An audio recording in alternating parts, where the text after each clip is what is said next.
morning. I think maybe we should start. We are 6 minutes late. During this session, which is the first session on day 2, basically what we are going to try to do is to listen to the various stakeholders, what they are doing in the various areas which are related to cybersecurity. We have 6 speakers from EWEL Group Salma Bassi, Enrique Folabe from Brazil. We have Jin Cho from Epectel. We have Insa Fredesvinda. Did I pronounce that correct? Perfect. Oh, okay. Then we have Jean-Charles Decode of the Council of Europe for the Convention on Cybercrime. And then we have Takao Kenichi from Interpol. So these presentations, there would be 10 minutes maximum, because we would like the audience to participate in the discussions. It would be very boring if people just sit and listen to 15, 20-minute presentations. I know that even in the podium, there are many people who are doing things but who might not have been prepared to present PowerPoint presentations. So please, the speakers, 10 minutes maximum. If you can do less than that, would even be happier. So the first speaker is Salma Bassi, Chairman, EWEL Group.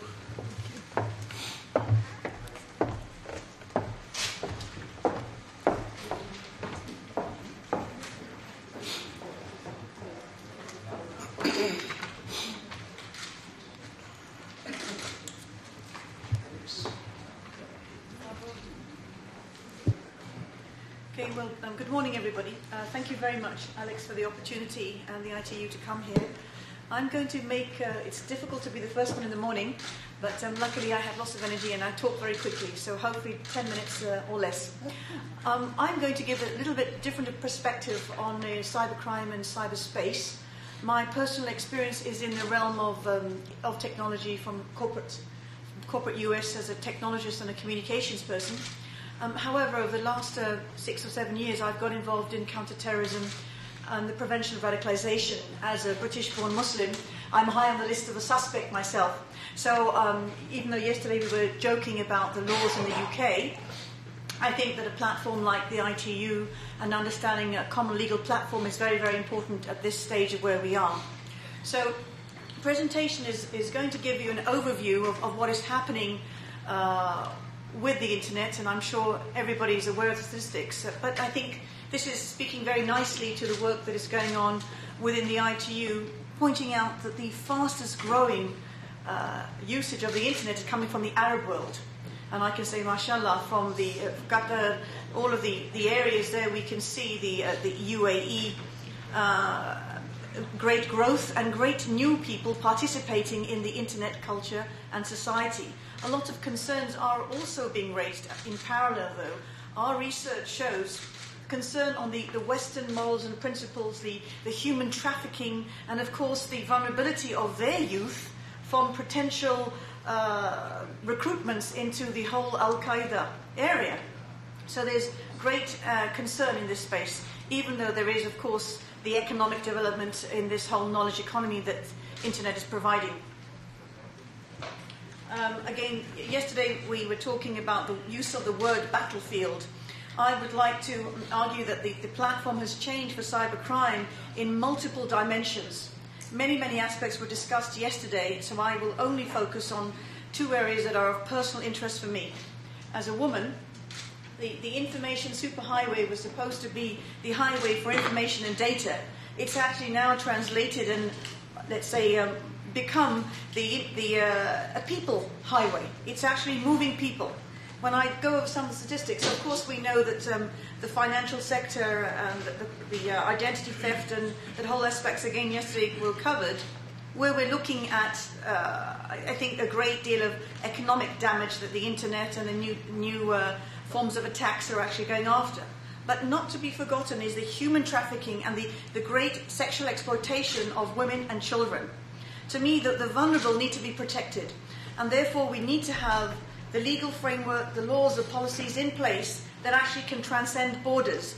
I know everybody's focusing on the economic damage and the damage of power, but the damage to people who are the future of the world is also very, very important, even though it doesn't appear that immediately. I think that the use of the internet for entertainment from a sexual exploitation aspect is growing at a very rapid rate. Child pornography, paedophiles, the UK every day pops up with something that you can't believe of is actually happening. And the distorted use of the internet and all the vehicles coming from ICTs with video and imaging, and of course the webcam, having innocent people being preyed on. And then the last one is in the area of terrorism and radicalization.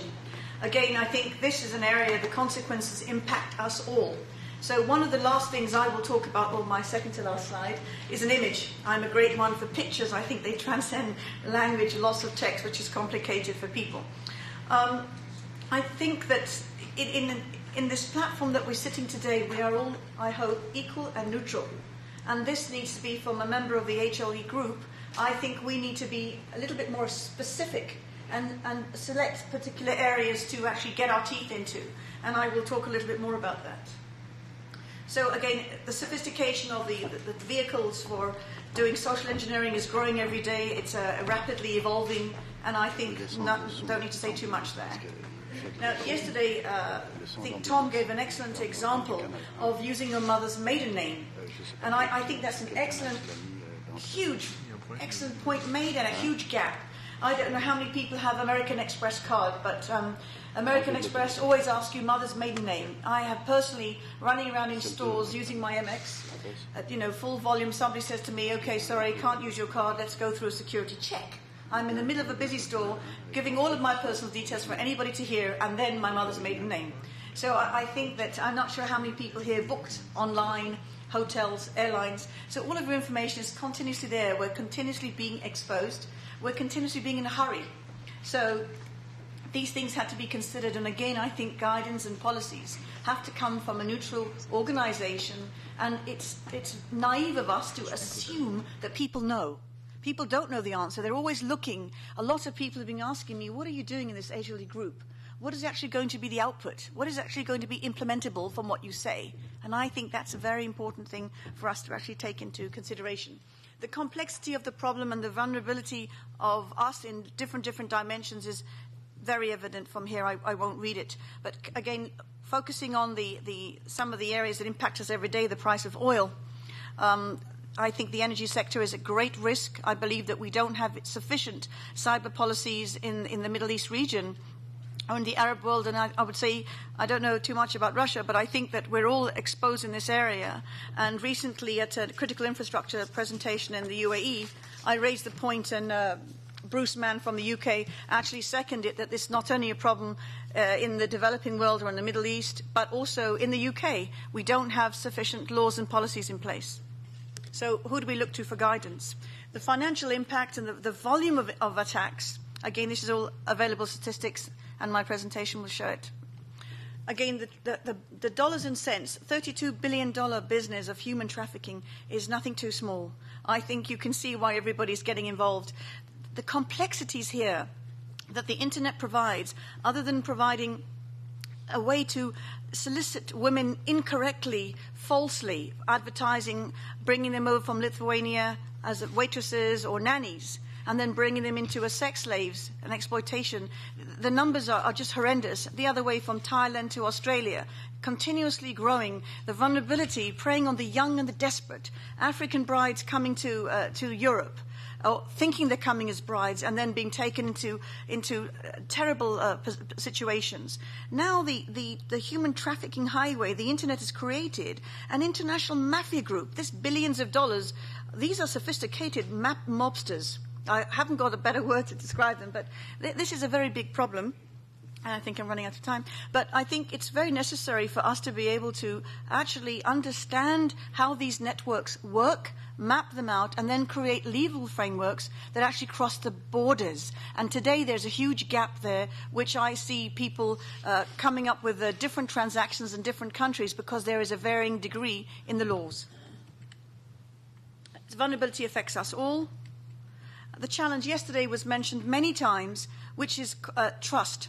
I believe we have to build confidence in each other and understanding that we are all equal. We've had some discussions yesterday, I think, which are very, very much harping on the point that we all stand equal and we all have to have support and guidance from each other.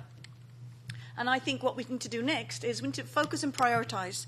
The picture is vast. It's really complex.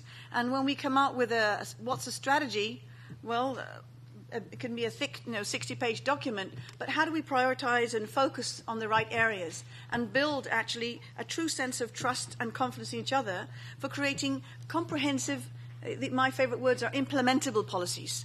A policy not for the sake of a policy in paper, but how are we going to actually use it? Is it going to be integrated with holistic strategies and realistic roadmaps? And I mentioned this briefly yesterday in one of my interventions. My resume says a visionary who executes. It is really, really important that what we come out with is actually going to be something other than sitting on a shelf. The world needs it, and we are the people at the moment I see charged of pushing us forward. And integrating across multiple dimensions, and that means multiple sectors and multiple vulnerable groups that are at the moment at risk because of the way and the nature of not the internet, but the network. And I believe that for us, the concept from the high-level group, I think needs to be implemented and examined at another degree. This is a very quick flash at the legal framework, what the differences are there, the vulnerabilities, what we've come up with. Similarly, with the resistance to technology, I see Cisco here, Microsoft was here, so the technology people are moving down the right path. It's the knitting the other pieces together that I think is critical.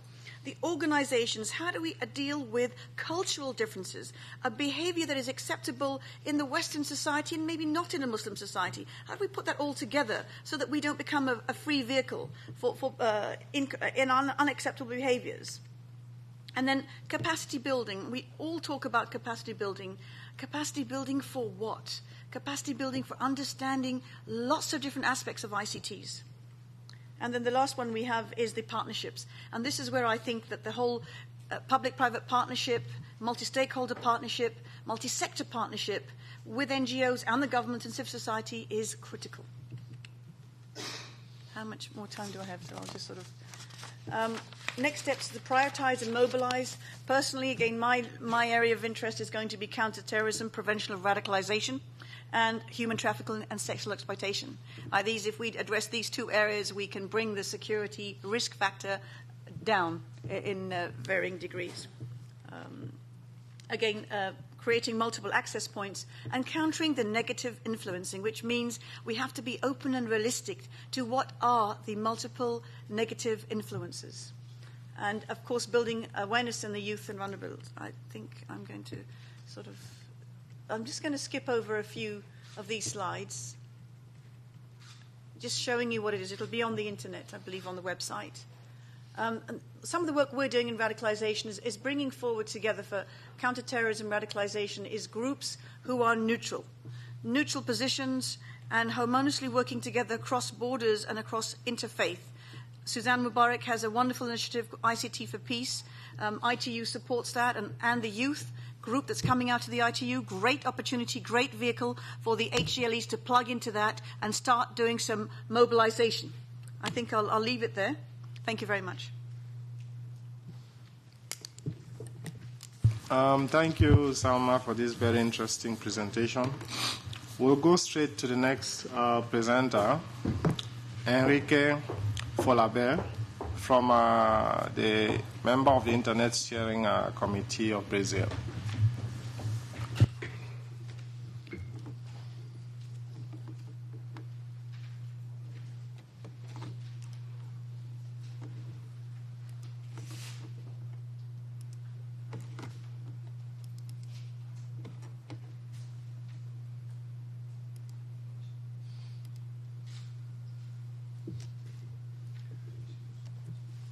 Good morning. My name is Enrique Folabert. I'm a board member of the Brazilian Internet Steering Committee.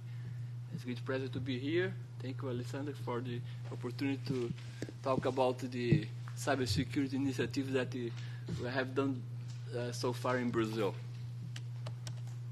I will do a short presentation about our steering committee in Brazil.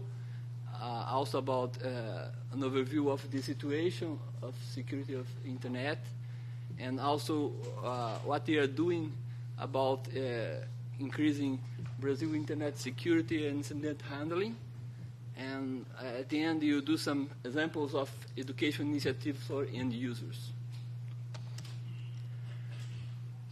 First, our committee was created in the beginning of the Brazil internet commercial internet in '95.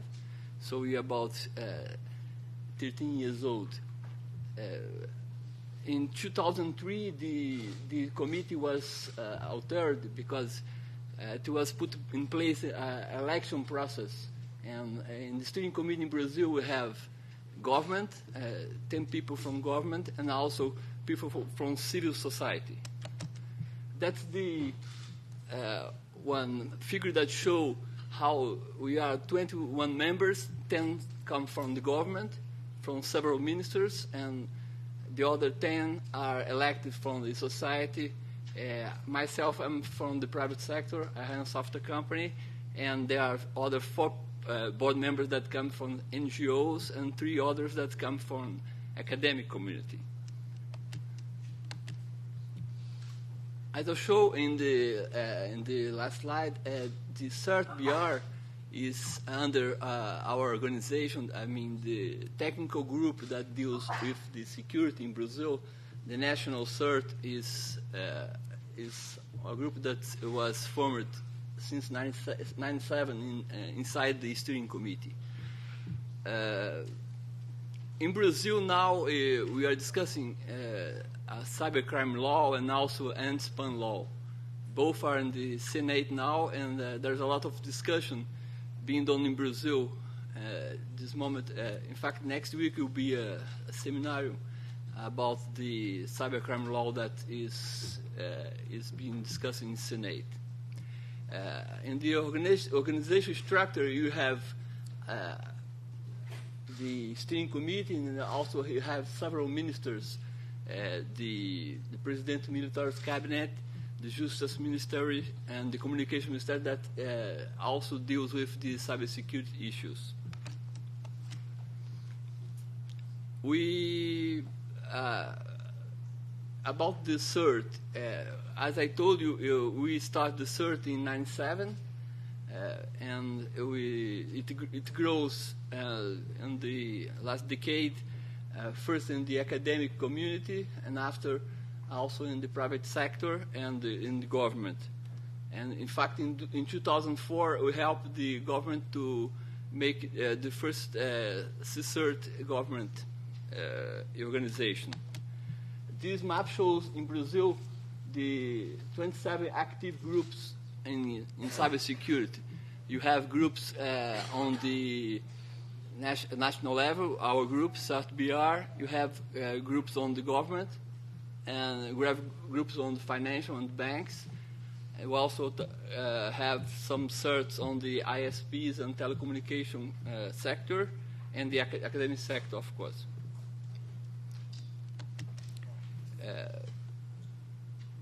The CERT-BR in 2004 licensed the course from Carnegie Mellon and adapt this course to the Brazilian situation, mainly because of the different laws that we have in Brazil. So we were trying so far 240 technical people and help other groups, various groups, to form their own CERTs in Brazil. In this course, we are teaching the fundamentals of incident handling, and also providing advanced incident handling for technical staff. This group in CERT-BR is a very small group of 6 or 7 people, but very well skilled and with a very good background. And in fact, they are the trainers for the people that establish the other security groups in the country. In order to to create new groups, we try to make the course, the education for these technical people cheaper, and you just charge fees for recovery costs. We also do cooperation and best practice in Brazil, holding twice a year seminars for security persons of various groups. So in these seminars, we receive material, we receive applications for to describing real situations, security in different organizations, and in this opportunity, these groups show one to the others this real case. Those symposiums are also very good opportunities to make projects together, the groups itself. I mentioned here two projects that the CERT Bureau are involved. I mean, the Brazilian Honeypot Alliance, that in fact is an international project, but CERT Bureau coordinates the project in Brazil. This project puts some servers, unprotected servers, in order to attract attackers, and we track this information and log this information in order to make early warnings and do proactive action when the attacks happen. We also did this same concept of honeypots on the anti-spam working group, and we put several sensors and the infrastructure of broadband in Brazil, and we measure how the network in Brazil has been attacked to send spam to Brazil and other countries. In fact, we did this 2 years. We start 2 years from now, and now we have the results that show that about 80% of the spam that comes through Brazil that we measure in this experiment and this project are coming from attackers that come from Asia, mainly from Taiwan and China, and this spam goes through using Brazilian network as a hub and goes through Asia again. So in fact, if this project, we can feel that the insecurity of broadband network that we have in Brazil in other countries, in fact, are abused to send spam all over the world. We had some projects for education. Also, you have an end-user security guide that we distribute for technical and for end users that shows the security fundamentals, internet security, internet frauds, malwares, security tips, etc. We also developed inside the anti-spam working group and website that show to the end users and show also to system administrators and to email marketing people how to deal with the problem with spam. And we show also we create also some videos with animation videos talking about security problems, about spam, and about virus, etc. Here are some stickers about the characters created for the animation videos. In fact, I show you an overview of the Brazilian Cybersecurity, our organization, the Internet Steering Committee, and also some examples of education initiatives. We have here some reference about the videos and the user guide and the steering committee itself. That's my information. Thank you.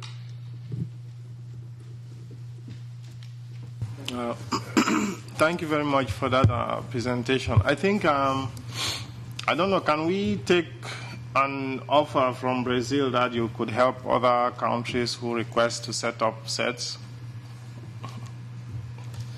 I see there that you have a program. Are you thinking of trying to build sets in other countries also that request this? In fact, we do some cooperation with other countries in America. In fact, we help some people that has less experience and less structured than us. And we also did some work with some countries in Africa, mainly Angola, because we hold also the register of domain names, and we have software to do domain name registrations, IP administration. So I did some cooperation with Angola, another country, another 2 countries in Africa, and we are doing some cooperation together with the WSIS, Organization of American States, with some countries in Latin America. Okay, thanks. The next presenter is from EPECTEL, Jin-Yon Cho. Please try to, for all the speakers, let's stick to 10 minutes maximum. Less is better. Thank you, Alexander. Yeah, I will try.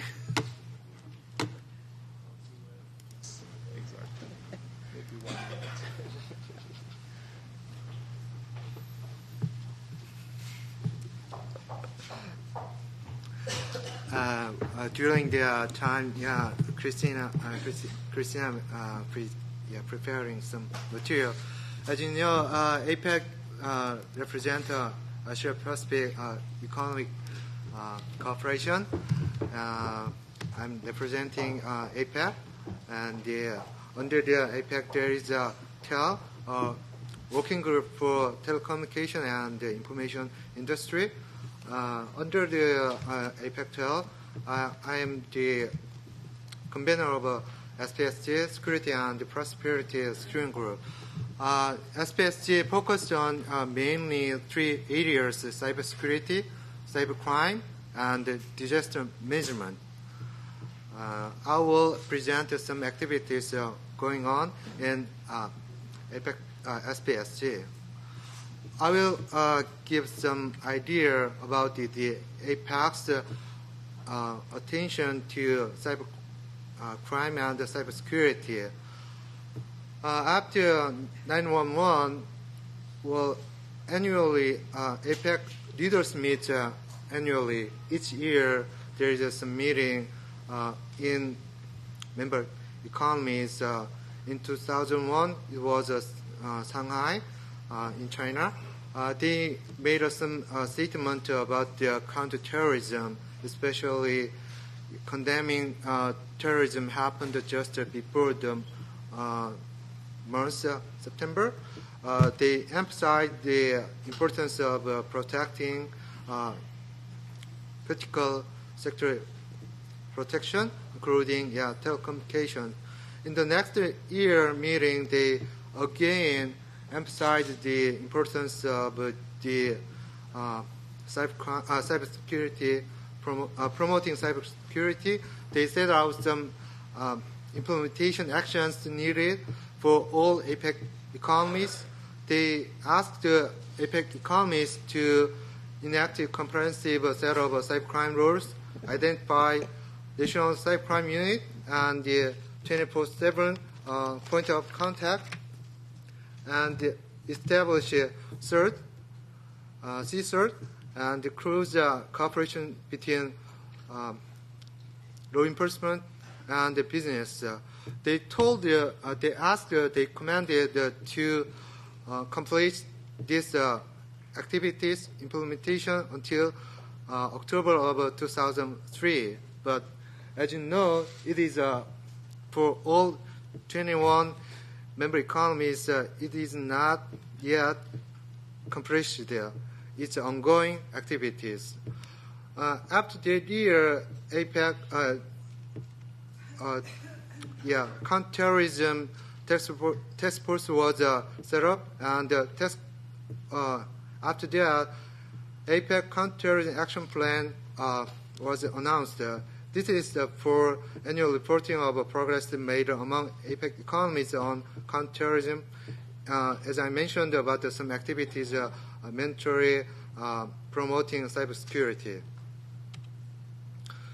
Well, from under the leaders meeting, there is some ministerial meeting.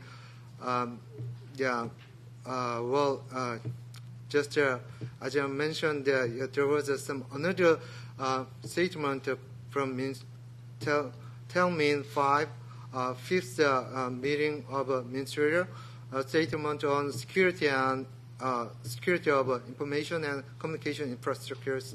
Asked TEL to give some special priority to pursue within APEC work on protection of information and communication networks infrastructure, and asking implementation of UN General Assembly Resolution 5563 combating criminal misuse of information technology.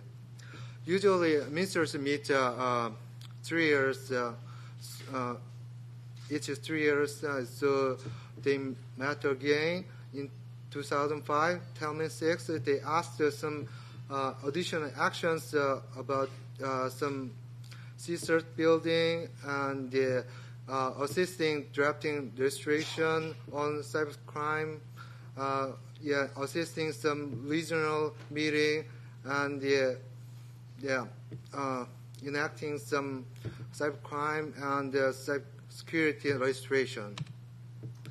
Recently, last April, they asked, they had another meeting, asked some concrete actions on some cybersecurity, including cybercrime. They made a statement about similar things, but they have some attention to this cybersecurity and cybercrime issues. I will skip this one. Under the Telmin, from the working group I'm in, TEL or SPSG, we drafted out some security strategy, basically on cybersecurity and APEC strategy to ensure trusted, secure, and sustainable online environment. Basically, they set out each implementable action items like legal development or some domestic strategies address the threat by ensuring legal and policy framework. Yes, APEC implements each items by project. Project is initiated by member economies to lead some activities, like we mentioned about some many capacity building things, third capacity building, strengthening effective response capability among APEC economies, about some authentication, PKI, VIP security guideline. APEC initiates some actions by project. And another form of some information sharing among APEC may be workshop. Lots of workshops are happening in APEC, about some botnet, ICT product and security, services security, and mobile device security, and about some cybersecurity exercise, the preparedness for the cyber attacks or cyber incident. We are doing in this way. Basically, we have some mandate from economic leaders, and under their ministers asked TEL to act on their mandate or some command to implement. We do, in a way, project or workshop. Thank you. Okay. Thank you. We'll move to the next presenter, Fredesvinda Insa from Cybex, Spain.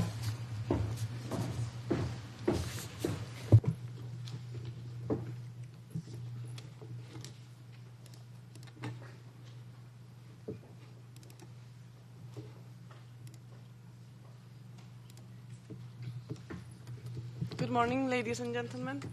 First of all, thank you, Alexander, for this invitation to Cybex to be here. I'm Fredesvinda Insa.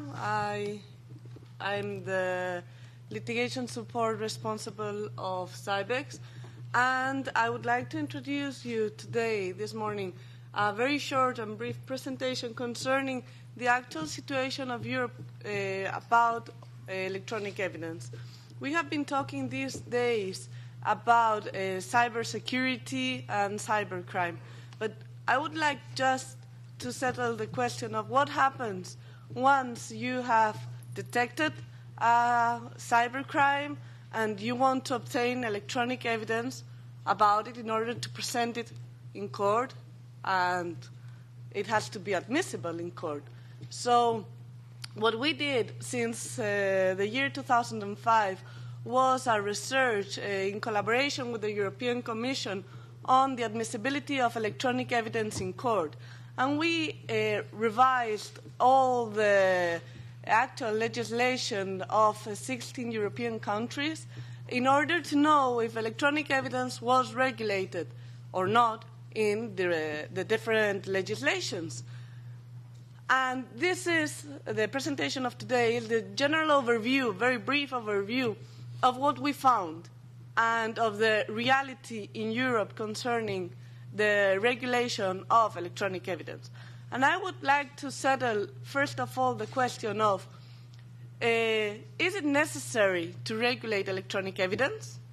And is it necessary to regulate it in a general framework, a European framework, an international framework, or only national states have to regulate electronic evidence?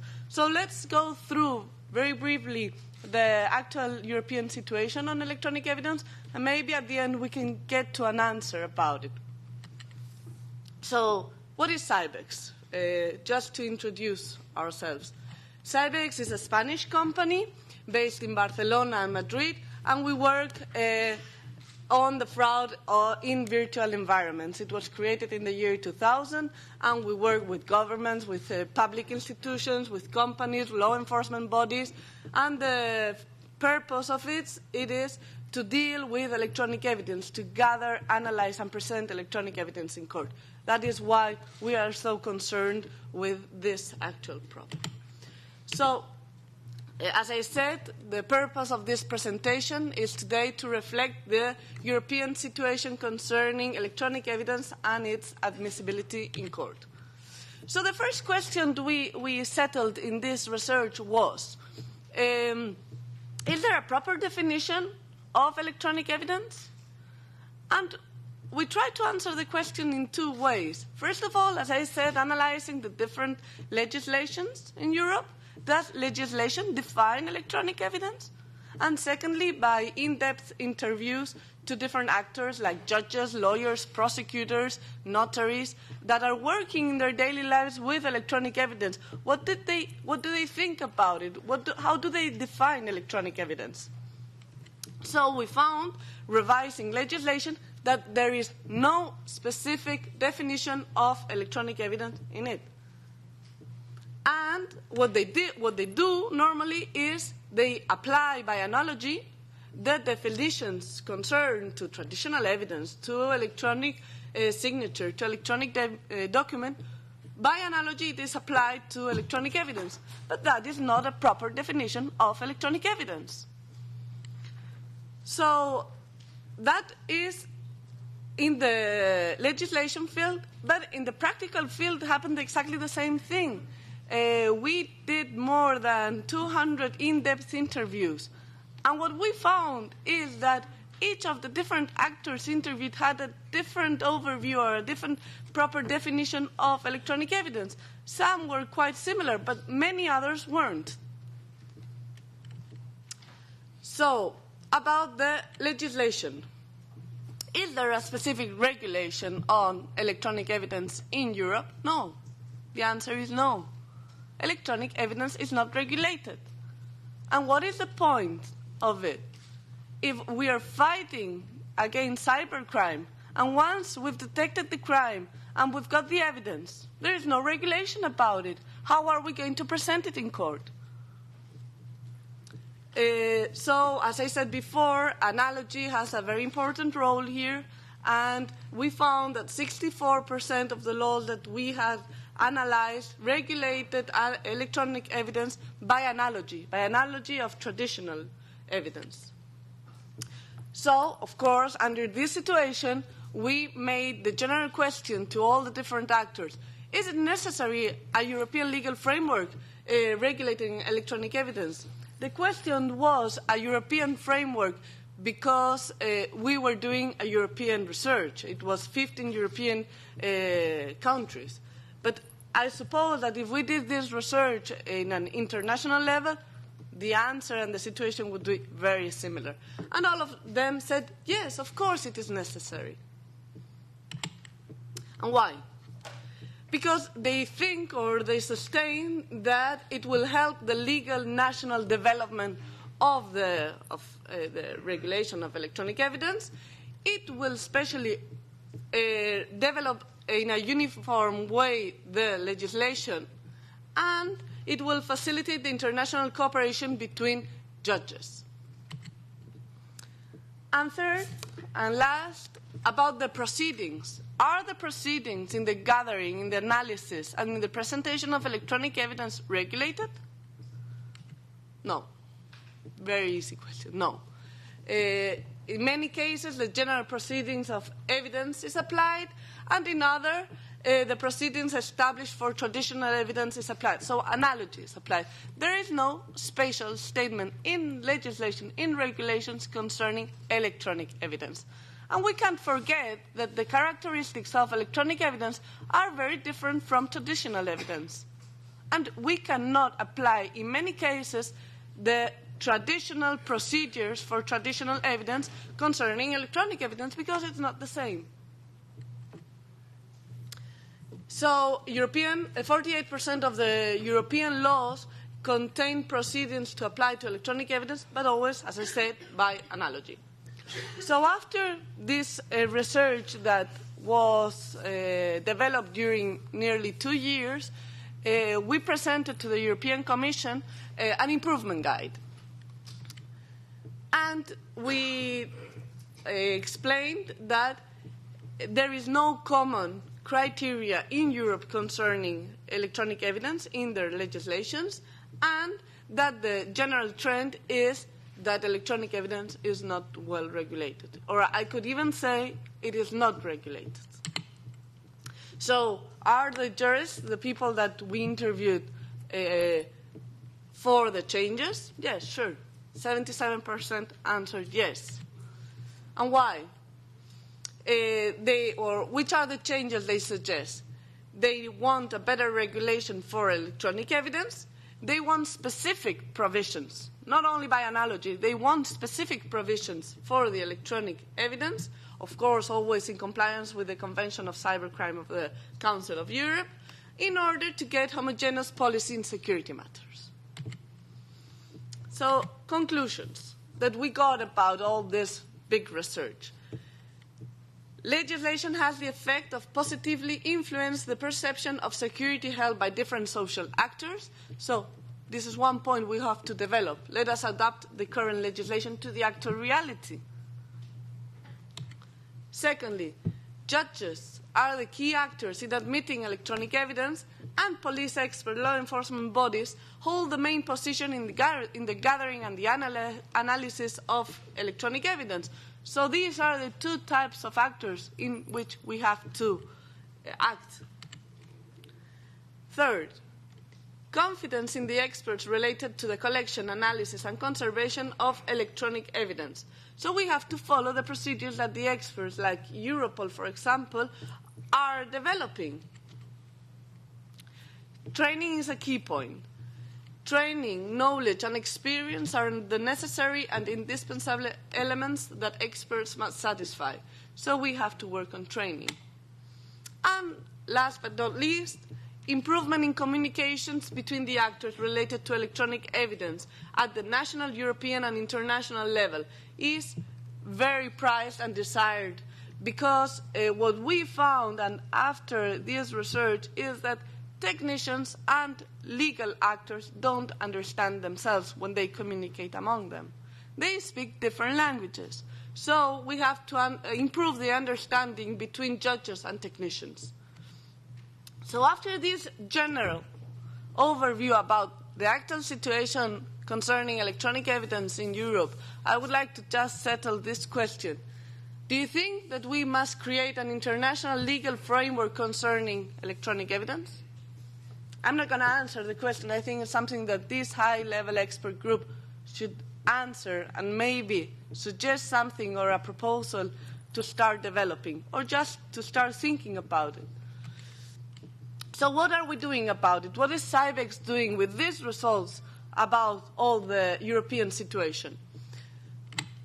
We are developing two big projects. We found that communication, as I said, and training was very relevant. So we settled a new proposal to the European Commission, and we got the grant last January, and it is concerning the creation of the first European certificate on cybercrime and electronic evidence. We have created a committee of experts. There are judges, prosecutors, lawyers, technicians, law enforcement, etc. And we're going to create the first academic program concerning cybercrime and electronic evidence in order to train judges, prosecutors, and lawyers in the knowledge of these subjects. Of course, we are starting by a very basic level. The purpose is later on to create a medium level and an advanced level. Where are we going to implement this project? In 13 different European countries, plus Argentina, Venezuela, and Brazil. The duration of the project is 3 years, and we will create an academic program, as I said. We will disseminate the knowledge by organizing seminars, and we will obtain the recognition of the course at a European level. And the fundings come, of course, from Cybex and also from the European Commission, from the DJ, Justice, Liberty and Security, under the Criminal Justice Program.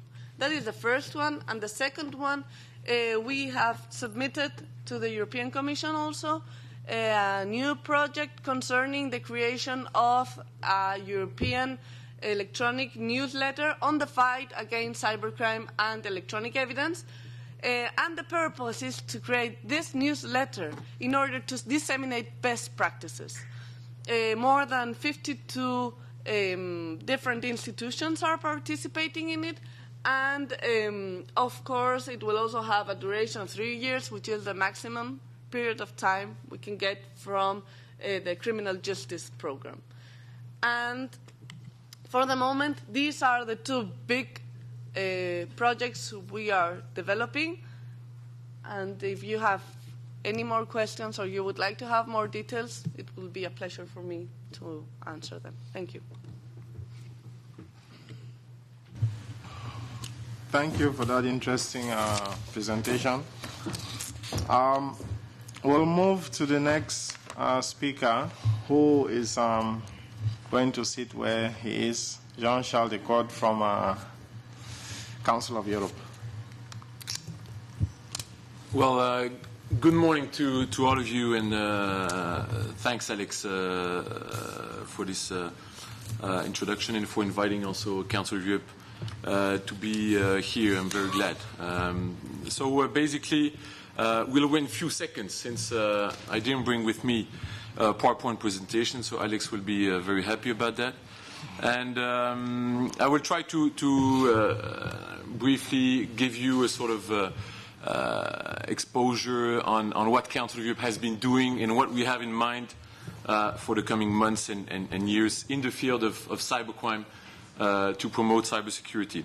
So, as you can imagine, all of you, we've been mainly in the recent years and months promoting the Cybercrime Convention as a framework for national action and international cooperation on cybercrime. And we've been doing that in a very flexible and pragmatic approach basically by implementing a large variety of activities, mainly under the Cybercrime project, which is funded by Council of Europe, by Microsoft, and by some of the member states of the Council of Europe. And so in this first phase, so to say, we've basically encouraged member states of the Council of Europe, and also, of course, beyond the Council of Europe, let's say, geographical area, to, let's say, implement the Cybercrime Convention and the additional protocol on xenophobia and racism. And we've mainly been doing that under with three objectives. First, to strengthen the cybercrime legislation so that it is in accordance with the Cybercrime Convention and the additional protocol. And for that, of course, we've helped countries around the world to draft legislation, to adapt their legislation, criminal legislation. We have conducted a number of legal expertise upon request of countries around the world to see if their legislation was more or less online with the standards of the convention. We've also, I think it was very useful, let's say, prepared a number of country profiles. They are available on our website, which, allow all the states in the world to see how other states have, let's say, adopted a proper legislation on cybercrime. So they can use it also to take experience from what others have been doing. The second objective and that we've been promoting under this project on cybercrime, we've tried to strengthen the capacities of criminal justice systems and bodies around the world to better investigate, prosecute, and adjudicate cybercrime. And there, what we've been doing is mainly conducting trainings of judges, prosecutors, police officers on investigative tools. We've also prepared a module training for judges. And so there we've been working very closely with a number of School of Magistrates, judicial academies, again, in countries all over the world, without no, let's say, basically discrimination. On the 5 continents we've been conducting this type of activity. And the third one, very important, which, as you know, is also one of the main added value of the convention, we've tried to reinforce the capacities of criminal justice systems around the world to better cooperate internationally. And there also we have conducted a number of trainings for, let's say, practitioners from, let's say, legal departments, from Ministry of Justice in charge of judicial cooperation. We've prepared a cooperation manual. Also, another interesting activity, Council of Europe and the G8 high-tech crime subgroup have, let's say, agreed to maintain together the joint directory of contact points, which is very useful also for countries around the world with the points of contact to better, let's say, investigate and prosecute cybercrime. And so these activities, again, conducted globally with the Council of Europe, with, of course, a number of other partners, including, of course, ITU, Interpol, Europol, APEC, Organization of American States, and so forth. And also we tried to use the project as a resource to support, let's say, experts and officials from different countries in the world to participate in major international events related to, let's say, cybercrime or cybersecurity. And so I think that we have really created a solid momentum, and that this project has had an impact around the world, and that definitely 2008 will be a decisive year. Sometimes people, and it was said yesterday also, question the fact that not a sufficient yet number of states around the world have signed or ratified the convention. It's a good point, definitely. But, you know, as of basically yesterday, you had 45 states which have signed the convention, 23 ratified, and 33 states which had signed the protocol. You know, for a convention, which is just a bit more than 3 years, it's a lot. It's an excellent result. I don't know many conventions in the world which have gathered a so large number of states, again, around the world to sign or to ratify the convention. And again, please do not forget there's a global trend. If we put a map of the world on the screen that could be shown easily, it's not only for us. It's not a big matter, you know.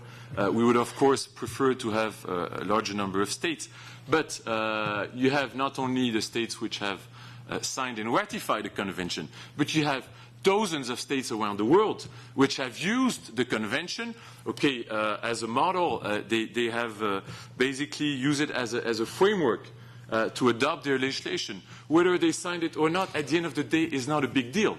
But they've used the convention, let's say, to improve their legislation and to make it more coherent with the legislation of other states around the world, which allows, of course, a better international cooperation. And that's what counts, you know, at the end of the day. And basically, what I can say, almost to end my presentation, we also, and I think it's a good achievement. We have, let's say, prepared and adopted guidelines for the cooperation between law enforcement and internet service providers. That was prepared actually under the auspices of the Council of Europe with representatives from the industry and also from the law enforcement. They met during a number of months, and basically they've adopted a sort of good number of good practices which can apply in other countries of the world, and which will help in the future, and we will really build on that through a number of activities to help structure the cooperation between law enforcement and internet service providers. Now, basically this phase, which started in September 2006, will end in February 2009, and we hope that thanks to the support, financial support of Council of Europe, of Microsoft, of other, let's say, private donors and member states, we will be able to develop a new phase which will mainly, let's say, underline and work on legislation and policies, international cooperation, investigation, training of judges, data protection and privacy, which is important, and also on the specific issue of exploitation of children and trafficking in human beings. And that's it. I don't think I used more than 10 minutes. Thanks, Chairman. Thank you. According to my own calculations, you used 11 minutes. I'm sure you have a Swiss watch. Yeah. A good one also. Okay, our last presenter is from Interpol, Takao Kenichi.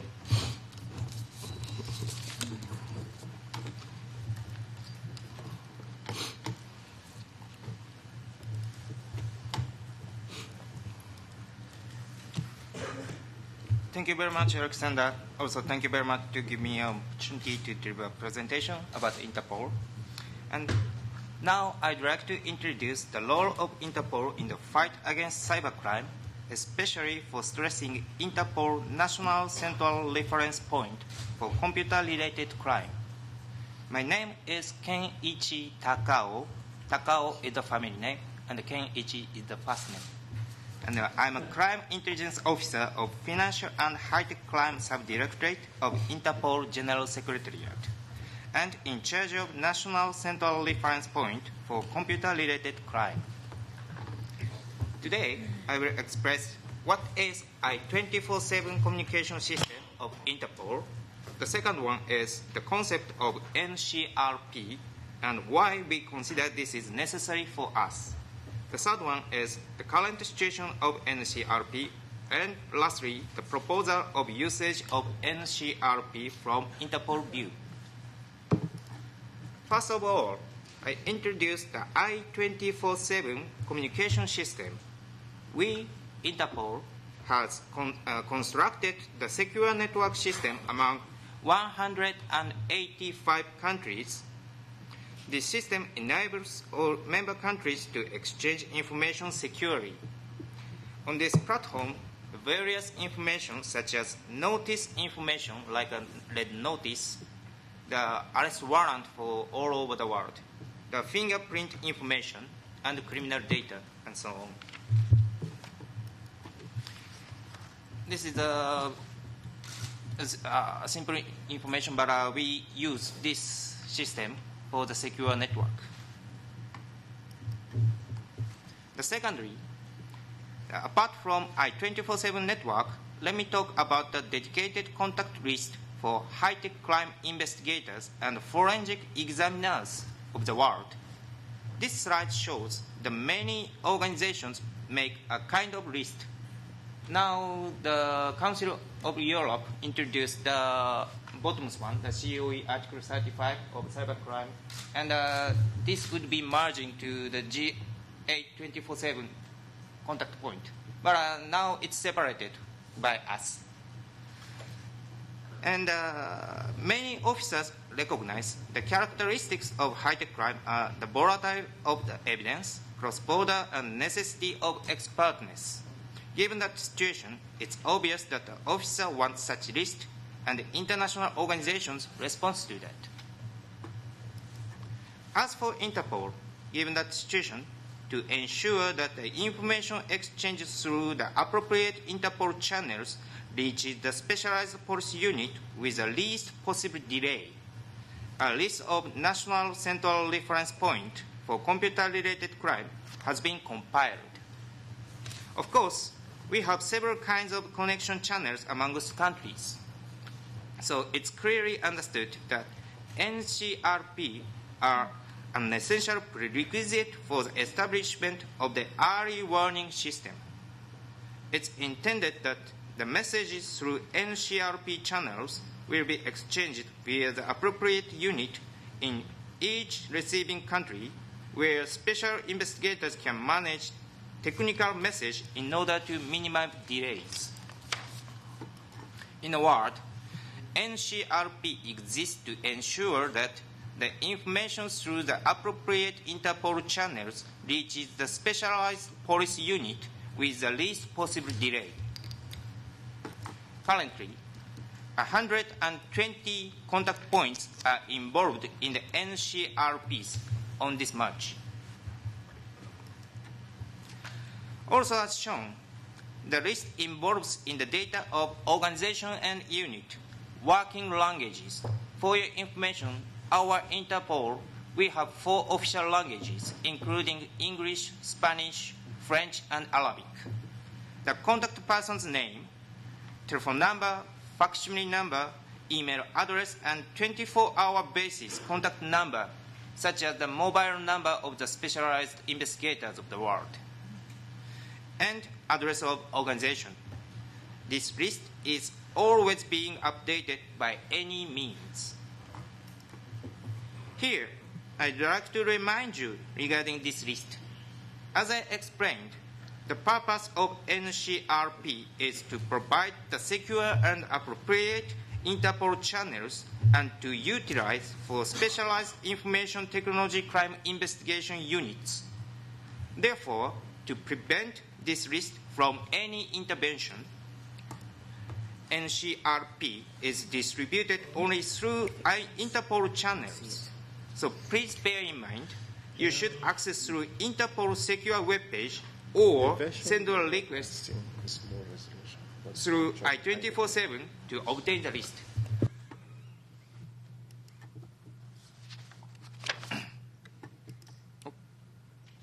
Send the data, please. Also, please be recognized that IPSG sensitively takes care of the data on the NCRP to keep it precisely and has a policy not to change the data without any formal request to update the information from respective countries or the officer on the present list. Therefore, when your organization wants to update the data by some reasons, such as changing the officers in charge, moving office, newly establishment of 24/7 contact, you are kindly requested to send these critical data through I-24/7 to our unit. It's also acceptable to send new data directly from the counterperson of your country to our officers, our Interpol officers.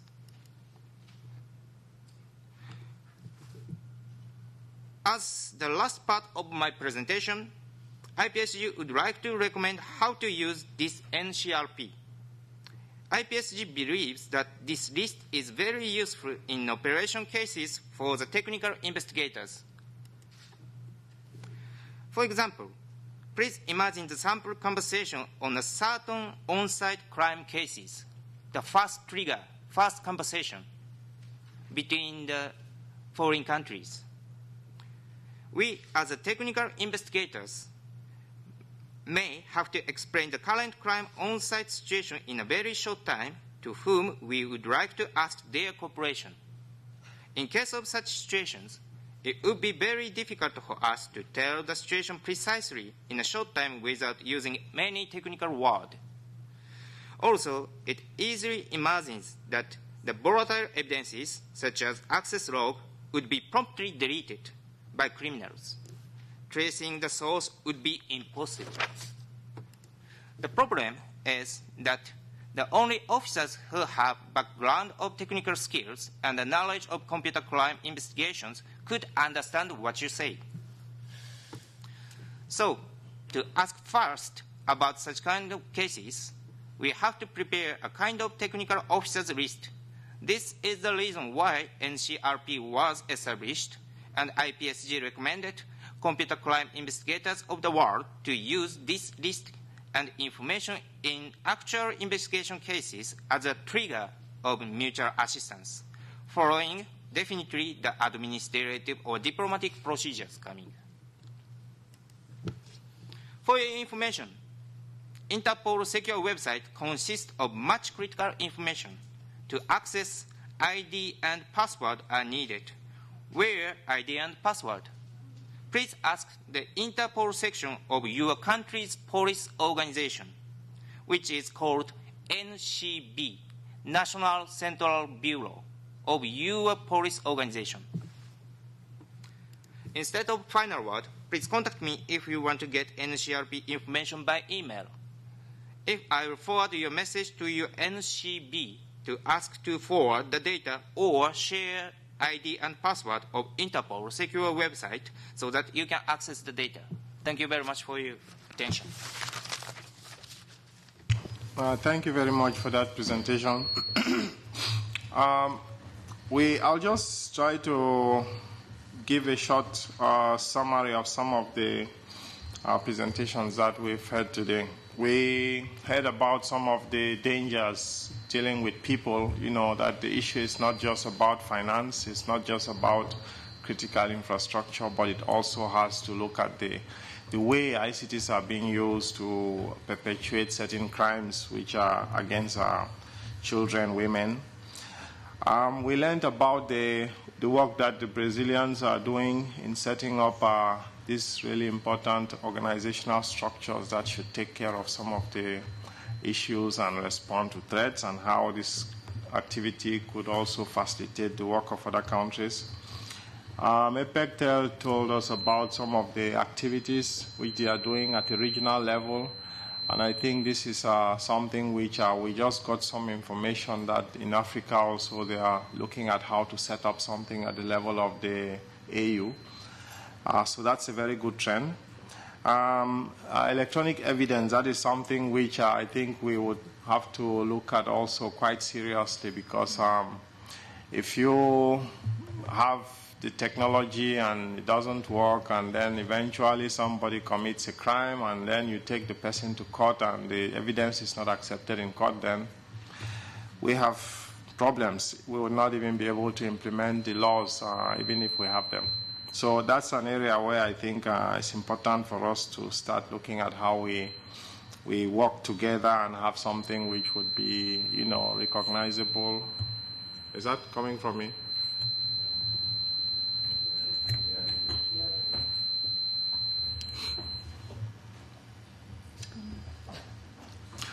Okay, and then we also heard from our friend from Council of Europe the importance of the Convention on Cybercrime, the fact that it's not just about the countries that have ratified it, but it's being used as a model legislation for several countries. And I think the countries that use this as model legislation, that would facilitate also the international cooperation. And then we got the last presentation from Interpol. This is an international organization coordinating the activities of policemen all over, I think, in 186 countries.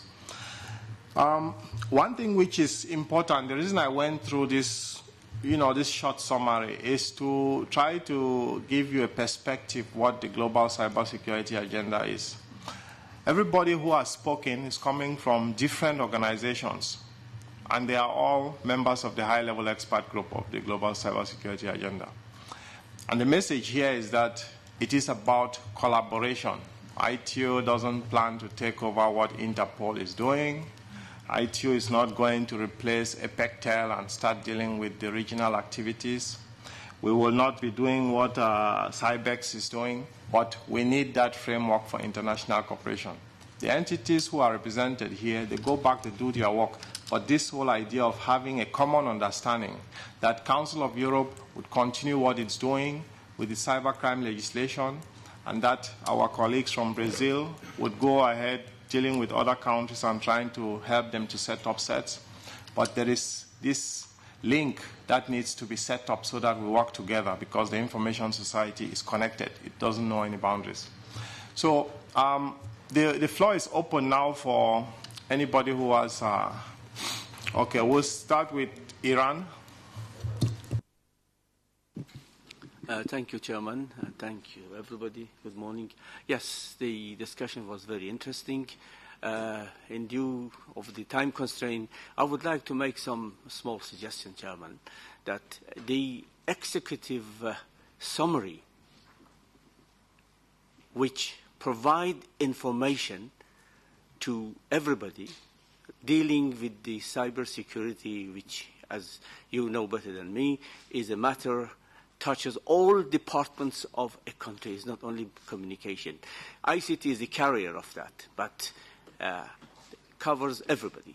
To provide a summary of those speeches or addresses made today and give a hyperlink to the information which is available to public, and also information which could be made available to the use of the password, as it was mentioned. I think it is not only us who are here. There are many, many people. There are a lot of information. Some people may have access to some of them. Some people have access to some others. But there is no general perspective of all which is made available to the people. And then that is one of the first steps that was mentioned. I think it might be good that the people know that what is the Brazilian models. It might be good to give cross-reference to the European councils, to the Cybex, and so on and so forth. So these are, Chairman, one of the, I think, at least minimum from this meeting to make information available to colleagues. Thank you, Chairman. Thank you. Just to make sure that we can implement that, for those who gave presentations, and if we don't have them, please make sure that we have the presentation so that we make this available on the site. I think the second was World Federation of Scientists. Thank you very much. I have a question, Chairman, to Mr. Takao. I found it very impressive what he told us about Interpol, because apparently great progress has been made in the last couple of years in linking countries through the Interpol machinery. My question is, what is the relation with Europol? Yes. Europol is doing very similar things. How are you linked up? Are there synergies? Are you cooperating? Are you dividing up the task? Thank you very much for your question. The difference of the Europol and the Interpol, the main difference is about the covering area. Interpol covers all over the world. Europol covers only the Europe. And I'm not sure what the Europol activities precisely, but in the field of high-tech crime, the Europol has more than 5 or 10 officers to investigate by themselves, or at least cooperate with the national police force. For the Interpol, unfortunately, we have only 3 high-tech crime officers in the IPSG, the headquarters. So that the main purpose for us is to provide the necessary essential information to national police, and of course to coordinate the conference and so on. This is the main difference for the activity of the Interpol and the Europol. Okay, Syria, and then after Syria, Japan. Thank you, Alex. And I have few questions. I hope time will permit only, or if they could not be answered now, they could be answered at the last session.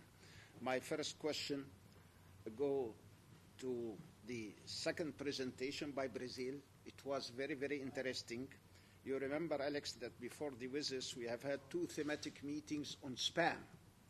And we learned bad things on spam. At that time, spam was not yet criminal, as everybody knows today. Have the spam, by the Brazilian experience, have been going down?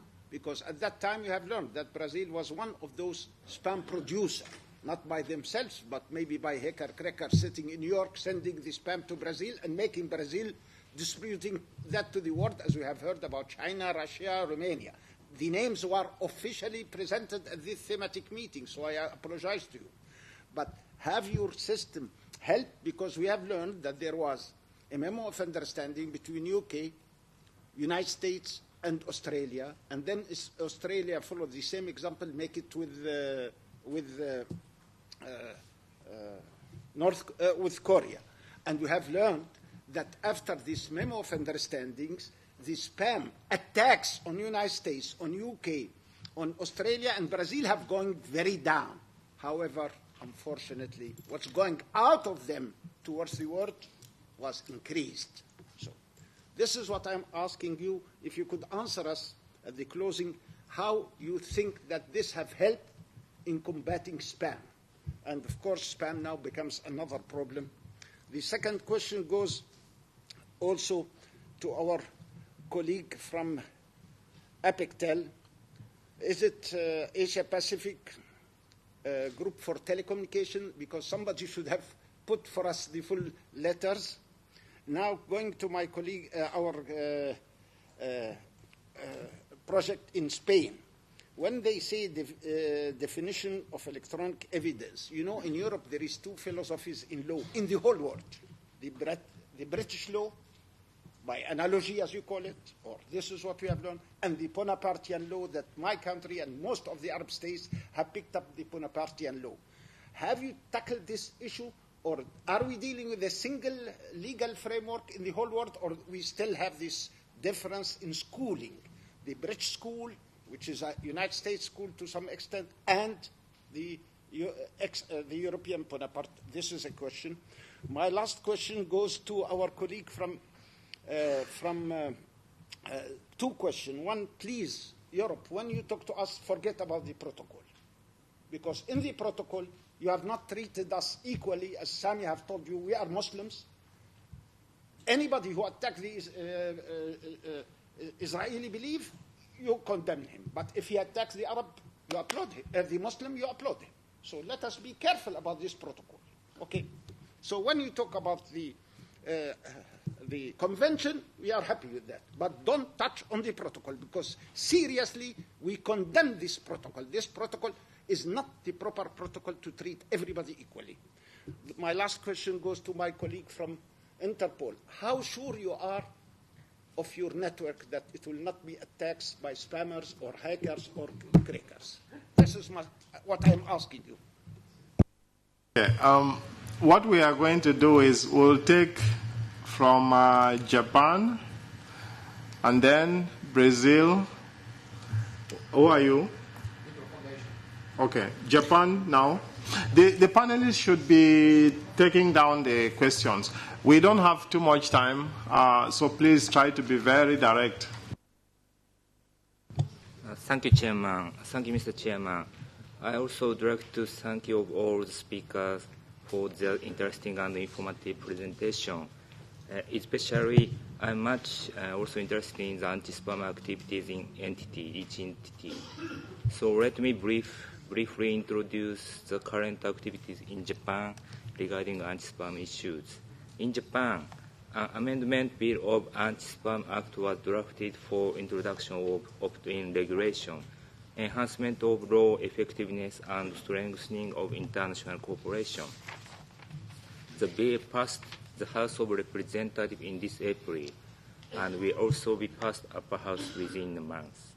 Ministry of Communications, MIC, in Japan also joins bilateral and multilateral arrangements with other countries on these matters and supports introduction of effective anti-spam technologies, such as outbound port 25 blocking, so-called OP25B, and sender domain authentication technologies by ISPs. We would like to share our experience in security management with the rest of the world. We have a strong belief that ITU has an important role to play in building confidence and security in the use of ICT as agreed with the WSIS. Thank you. Thank you for that. Brazil is next, then Diplo Foundation. Thank you, Alexander.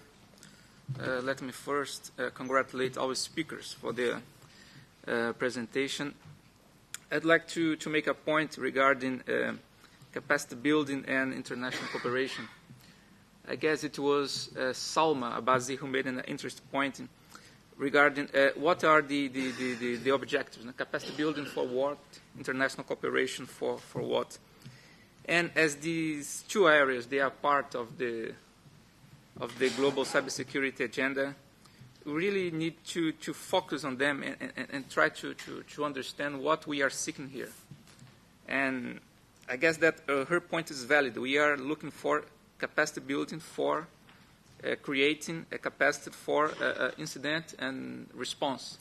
This is a very interesting subject, and the international cooperation is linked to it. So we need to see how really will the cybersecurity agenda that we are setting up, how will the cybersecurity agenda really help countries that have capacity to share this capacity with countries that are lacking this capacity. And coming back to what my colleague from Brazil said, Enrique, we have some capacity in Brazil regarding many things related to the internet.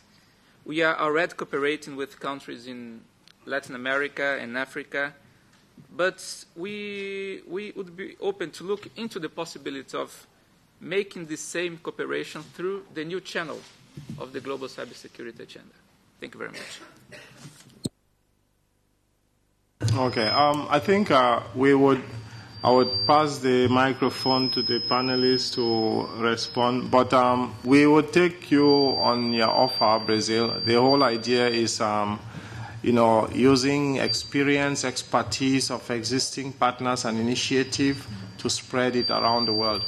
Just the SecGen was in Malaysia, and he agreed with the Malaysian Prime Minister to forge a strategic partnership between GCA and the Malaysian initiative, which is aimed at fighting cyber terrorism. So that was really an interesting. He was quite happy. Both sides, the Malaysian Prime Minister and the SecGen, were very happy that GCA provides this possibility for initiatives to work together, each one taking credit for what they are doing and trying to spread the activities in other areas.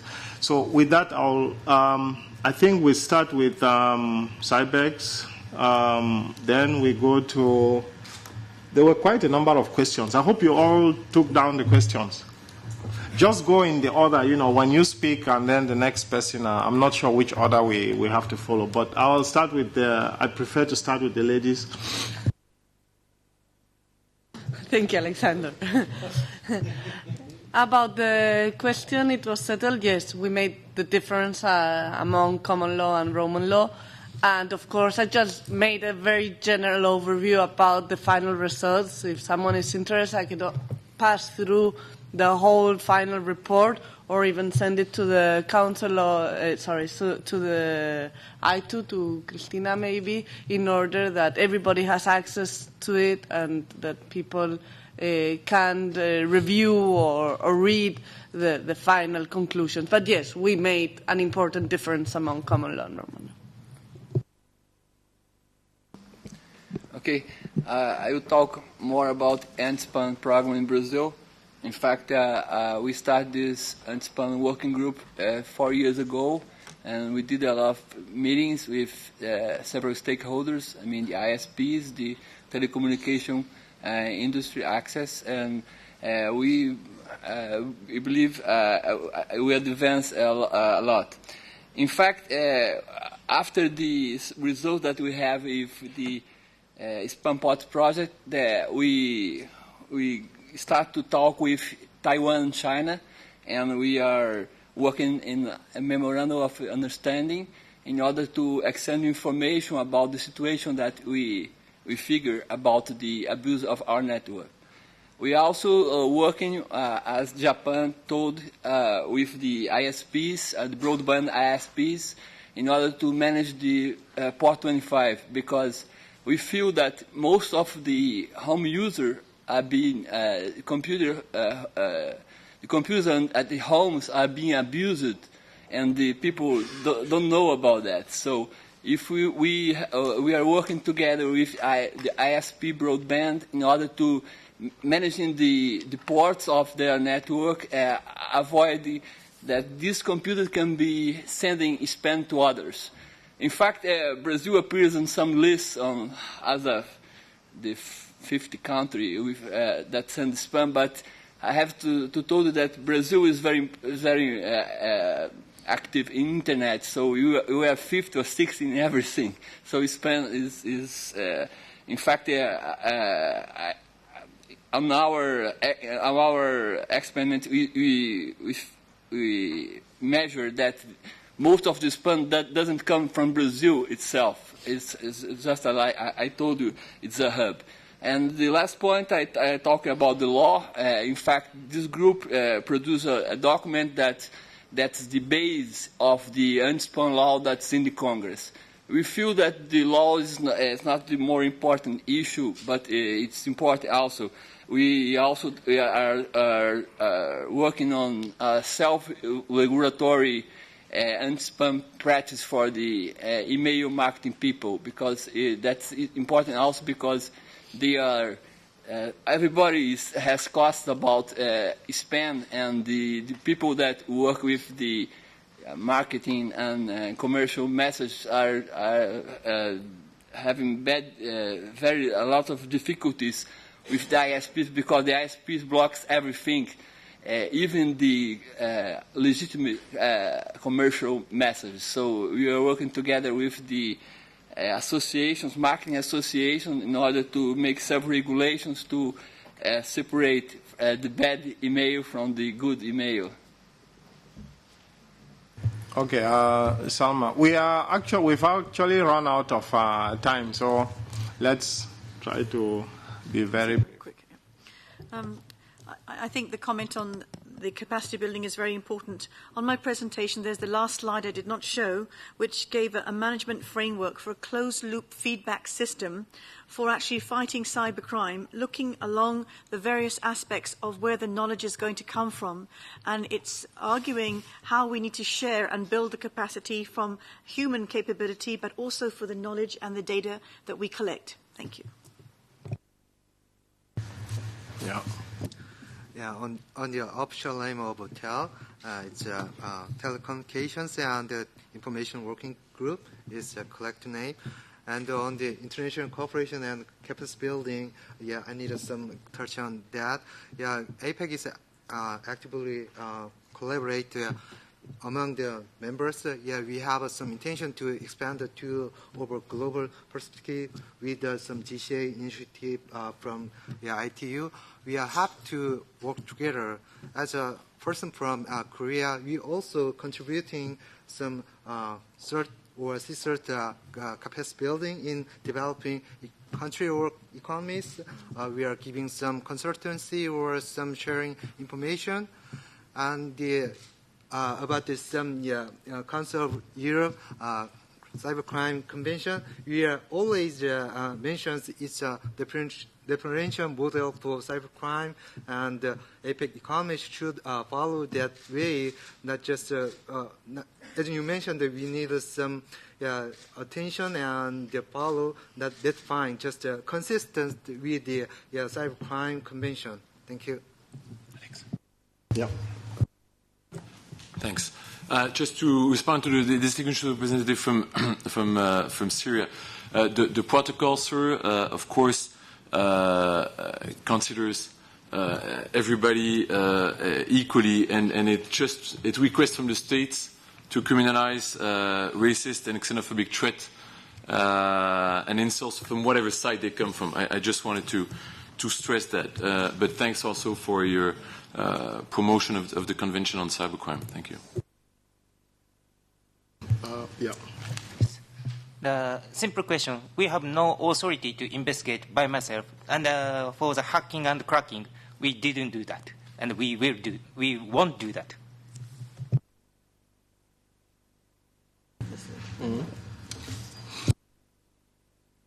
We have run out of time. We would be having a 15-minute coffee break. But what we'll try to do is we'll try to capture some of the main points that came out of here, with the whole idea that we should move this process forward. Try to get those constructive proposals that want to, make progress in this. And then we also would like to invite everybody who has, there are some of you here who have presentations. Please send them to us via email so that we put this together. So we have a 15-minute coffee break.